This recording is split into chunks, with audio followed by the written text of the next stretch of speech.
we are going to talk about my sewing journey. So sit back, relax, and enjoy.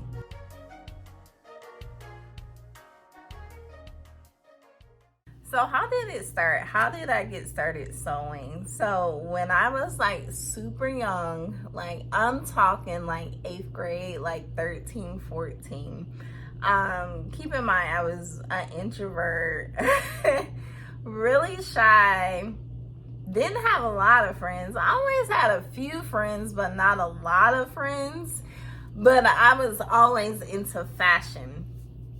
When I was younger, if you guys remember those JCPenney catalogs, my mom used to always have those. My grandma always had those too.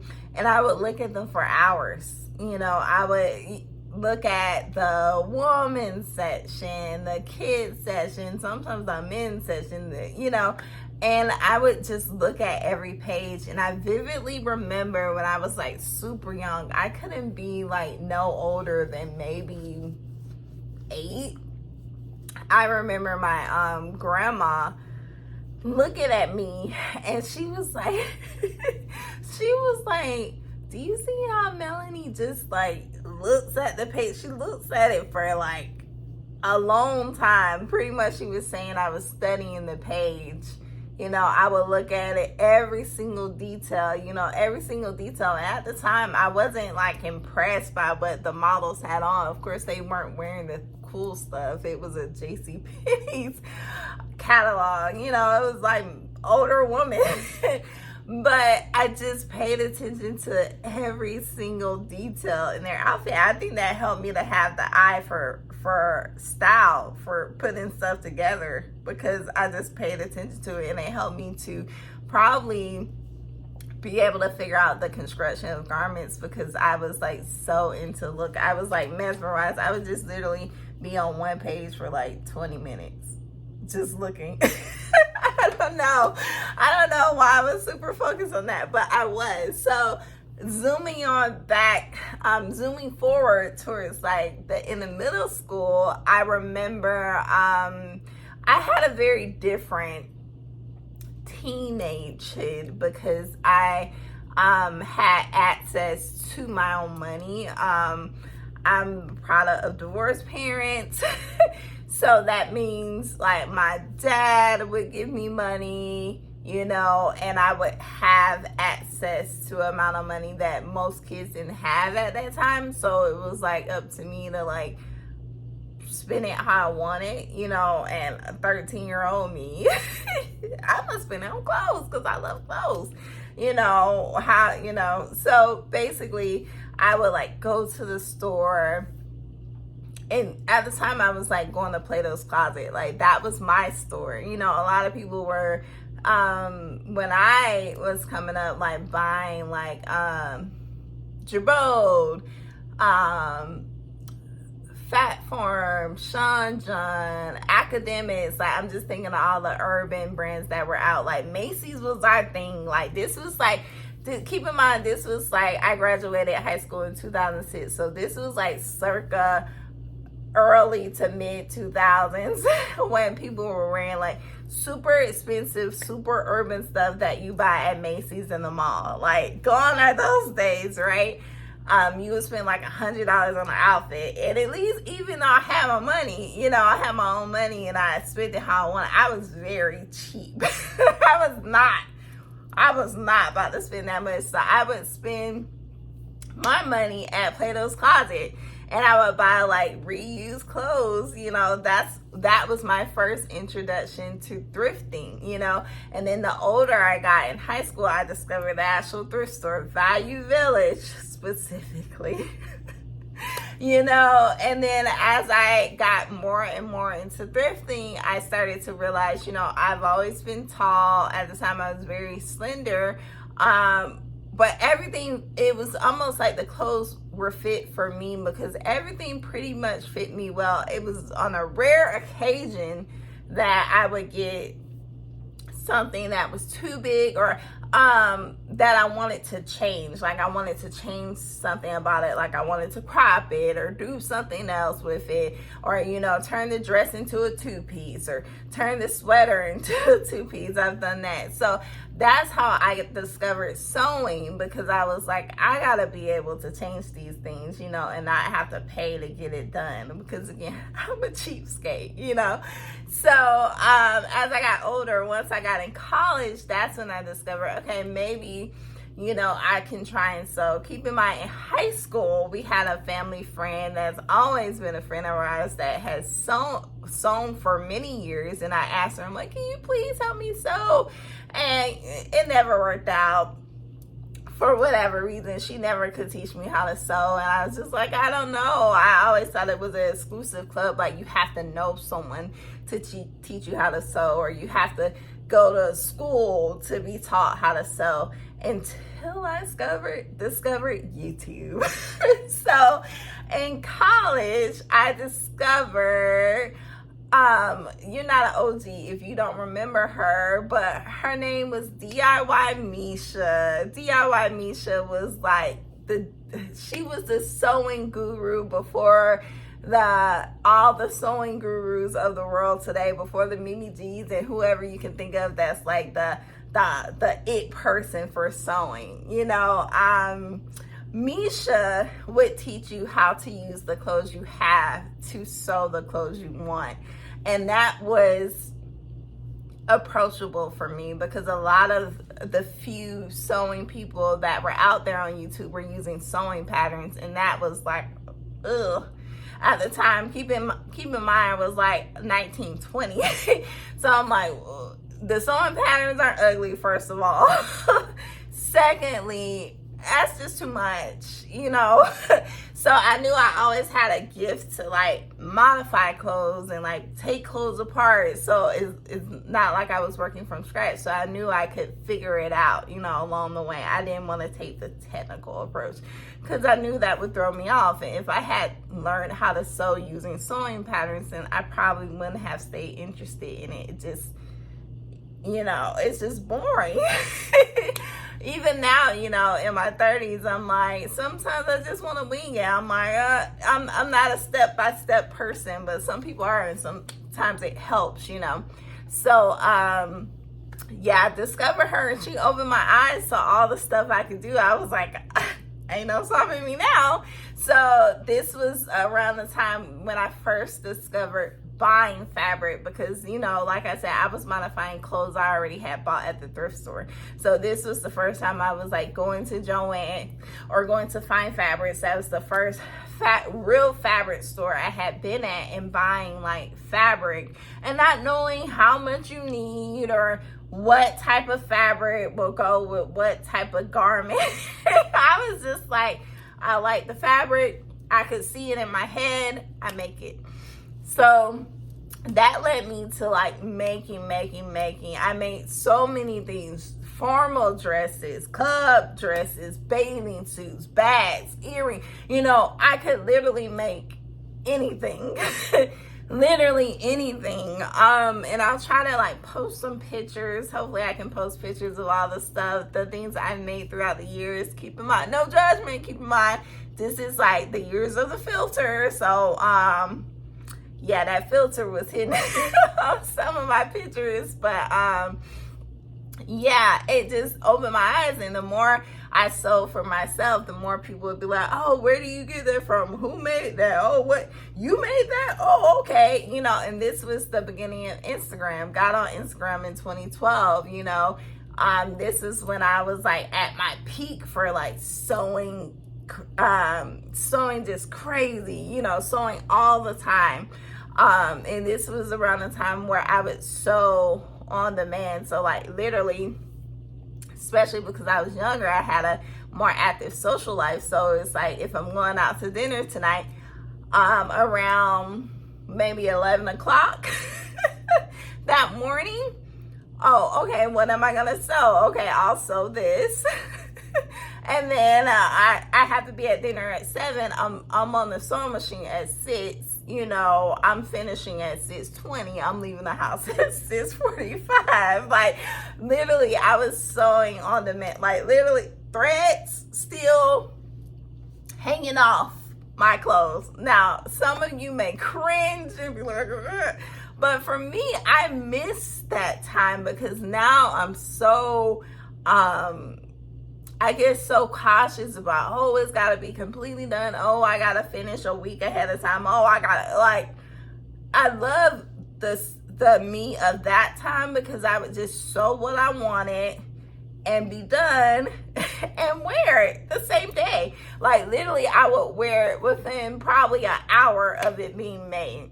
Now I'll make something and I might not wear it for 2-3 weeks, a month, depending on how things go.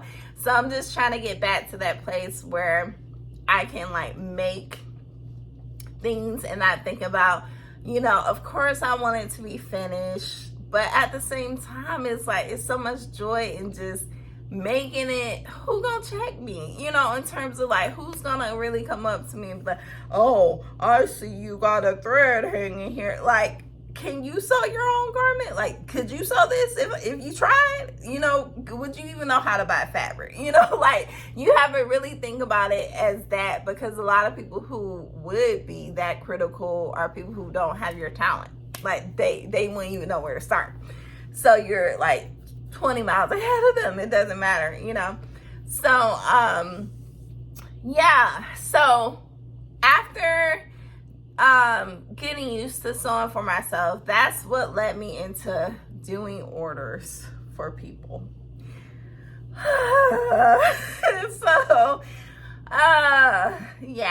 So doing orders for people, doing custom orders at that, having people send you stuff and, can you make this?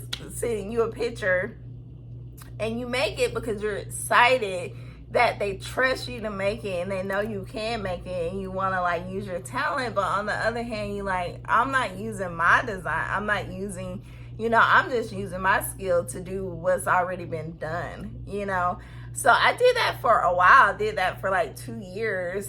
And it came with its own challenges because it took away the love for sewing for me when you're sewing on demand for people, because a lot of times, like, you're working against a deadline, and then if it doesn't fit right, you gotta, have them try it on, then take it back. It's just like, why?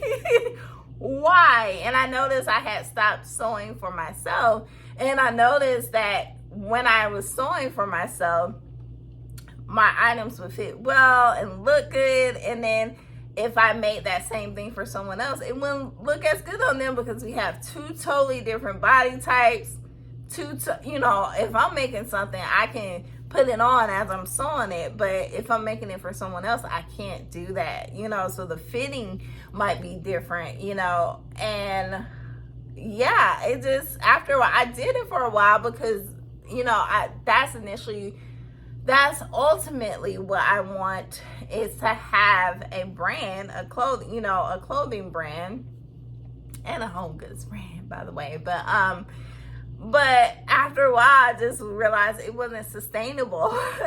I'm not a manufacturer. I don't have a team of 50 people helping me. I'm a one-woman show. So it's just like, I can't blame the people who, make patterns. Like, make it one time and have, all your customers, buy that one thing, because making the specific garment over and over again and not really having like freedom to do what you want in terms of like, they're sending you something and they want that specific thing is like, so luckily, but unfortunately and luckily, I started teaching around the time I kind of got tired of letting the orders take away from my joy of sewing. So I got into teaching, moved to California. That was a cross-country move for me. So of course, it put a halt on sewing, but not too big of a halt, because I took literally everything. Like, I'm the only person that I know that has moved cross country and did not, I did not what would you call it? Like, I guess get rid of, consolidate stuff. Like, I literally took a whole U-Haul truck, just me and my stuff, and most of it was like sewing stuff and clothes. So I had like containers. I took all my sewing machines because I knew I wasn't gonna let go of it. It was like the only familiar thing I had out there. I just had my dog and my sewing machine. That's what I had most familiar to me, in my clothes, you know. So once I got out there, I was working on my niece's prom dress, actually. So that helped me to continue sewing. I was continuing sewing for myself, but of course I wasn't doing any orders. I had people asking me. I was like, you know, it became an excuse like, oh, I'm a cross country, I can't do anything, thank you, please leave me alone, you know. And then living out there for a couple of years, sewing for myself. Never let go of my love for sewing. Still sewing for myself. Got back here. By the time I got back here, I had just got married. Still sewing. Then get pregnant with our only child, first child, and still sewing. I have never stopped sewing, you know. And as I was saying, I had never stopped sewing. You know, I was sewing when I was 7 months pregnant. Like, literally, I was on the floor. I'm looking at the floor right now because that's where I was. I was on the floor cutting out fabric. Like, what? So I never gave it up. I made my maternity gown. Yeah, I was making blankets for my son, making clothes, you know, making what clothes I could make. And then after becoming a mom and having our child, like, I kind of just fell into like watching videos and doing sewing related things, but not really sewing because just being busy with being a first time mom. And that's when I rediscovered like the sewing community. So keep in mind, when I was sewing, it was like when I was sewing hardcore and posting on social media, it was like circa 2011 to like 2017. So when I came back, you know, around in like 2019, 2020, it was like a whole sewing community that I didn't even, you know, know about. I knew, of course, I was like on YouTube. I knew about DIY Misha. I knew about, you know, the different sewing people that we think of today, but I just didn't know about the whole sewing community on Instagram. I kind of missed that. Because when I was posting my mates, I was just posting and, you know, getting orders, but I never thought to like hashtag, especially because I wasn't using patterns. So it wasn't like I could say like I used this pattern and, you know, like how it is now. So yeah, so discovering that, I was like, what are these people doing here?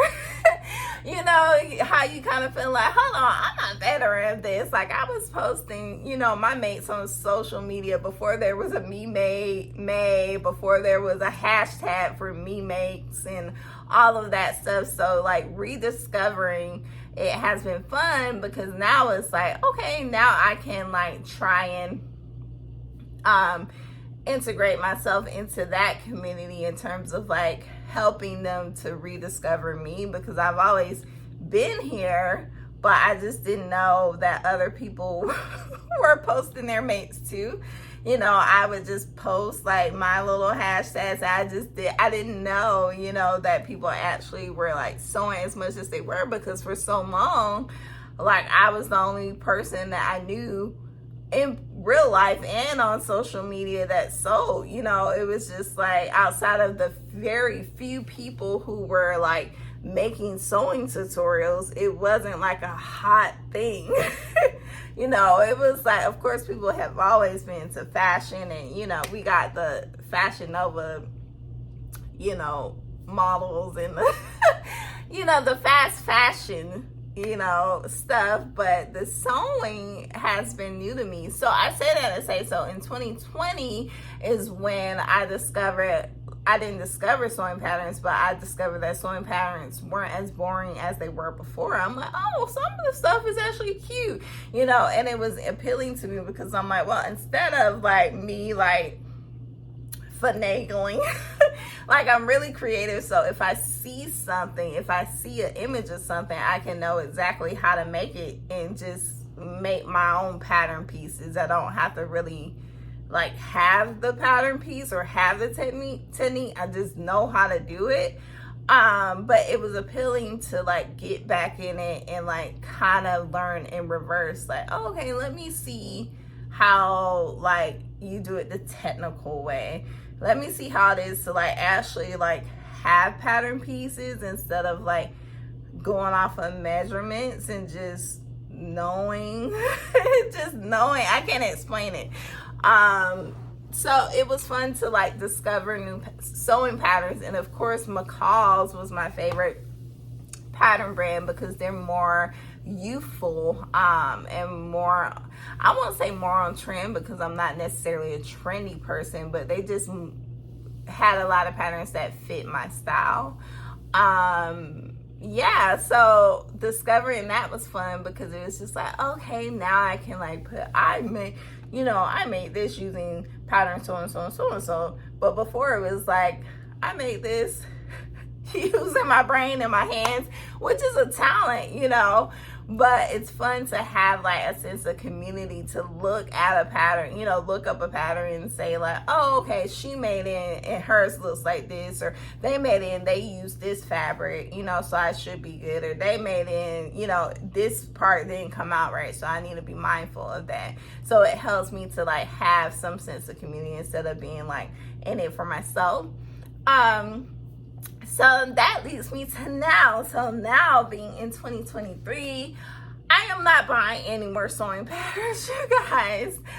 I have an obsessive personality. I will admit it. I'm an artist at heart. Either I love something or I hate something. And when I love something, I'm obsessive over it. So when I started buying sewing patterns, I bought every single pattern that I could possibly use. And I'm not saying I just bought patterns that I didn't like. Like I literally every pattern that I liked, I bought, for the past 2 years. So I don't even want to count them, but I'm pretty sure I would be surprised if I have less than like 300 to 400 sewing patterns. Like I would be surprised if it's less than that. It might be more than that, like more like 500. So I had my whole life to figure it out. It's so crazy because I was in Joann's, like this was a while ago, and I bought all these vintage sewing patterns, and the lady was like, are these just for yourself? I'm like, yes. And she was saying, are you gonna make something with it? I was like, yeah, I got my whole lifetime to I was like, it might not get made this year, but it'll definitely get made within my lifetime. And that's just how I see it. I'm like, it's just a challenge because it's like the more stuff I make, the more I'm like, okay, like one down, 500 to go. So even though I am a repeat offender, if I find a pattern that I really like, I will make it again, because I just feel like it's joy in having something in having the same thing in different fabrics. If you really, really like it, it's this dress I really, really like, and I'm about to make like 2 more of it, and that'll bring me up to like 4 of the same dress. But I just feel like that's super dope, because like how many times have you bought something in the store and said, dang, I wish I had another version of this same exact style. So I think that's a perk of sewing. So yeah, I'm just super excited to like continue sewing. Hopefully you got some footage in this video of like all my old mates. It brings back nostalgia. Anytime I'm not feeling confident in sewing, I think back on like all the stuff I made. I've made like formal gowns to wear to like balls with no pattern. Just literally making shapes, half the time not even making a paper pattern piece. Like literally I'm just like using my measuring tape and marking and cutting.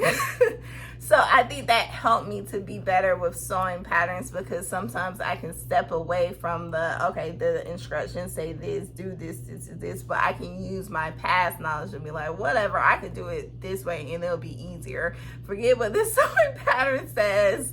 Or it even helps me modify the patterns, because I'm like, I'm not used to using pattern pieces, so they're just a guide for me. They're an extra guide. So just having them and then thinking about how I want it to look and saying to myself like, oh, I need to make it wider if I want this certain look, or oh, make it a little bit longer, or you know, cut off that angle right there to make it look a certain way. So it helps me to be a better sewist. All right, so I think I covered everything. I think so. Oh, so hopefully I will be able to find the picture of my first dress, you guys. Before I got a sewing machine, I was hand sewing. And I'm not saying hand sewing like pillows. I was hand sewing like a dress. So I was so desperate to sew, you guys. And this is what will motivate you if you are looking at this video and you don't know how to sew and you want to sew. I was so desperate to sew, you guys. I bought some fabric, thin, cheap fabric, did not know what high quality fabric was. Sewed it with a needle and thread and wore it out on New Year's at that. I did not care. And no one knew. Like, it was just like, I had sewed some lace on it. Oh, I gotta find that dress. And then after that, when I finally got my sewing machine, you guys, I was like so desperate to sew that I opened up the box the day I got it. I got it that morning, had a party that night. You see what I'm saying? This was in college. Got it that morning, opened it up, looked at the DVD, sewing instructions, and put it together and tried to sew a dress from fabric I got from Hobby Lobby. Wrong fabric. This fabric was like meant for like sheets or something. It was just not, it was not the right fabric. But I sewed it nonetheless. Machine got all jacked up. The bobbin at the time was all jacked up in the back. I didn't know how to fix it. Got frustrated. Ended up just saying, forget this dress. Got a thrifted dress out of the closet. Sewed on a patch on the thrifted dress, because I was like, I gotta have something original, and wore the dress to the party and got so many compliments. So if there's a will, there's a way. If you want to learn, you will learn. If you're like me, you will have the confidence to wear your mate no matter how it looks. I mean, luckily it looked great, but if it hadn't, I still would have wore it, because take pride in what you make, you know? So I hope you enjoyed this video. Like, comment, subscribe. You see me thinking about it, you guys, thinking about what to say. Like, comment, subscribe. Comment on your actual beginnings of sewing. Tell me how you started sewing, or tell me if you're beginning sewing now, and if you have any funny stories about that. Maybe I'll make another video of funny sewing stories. All right, see you later.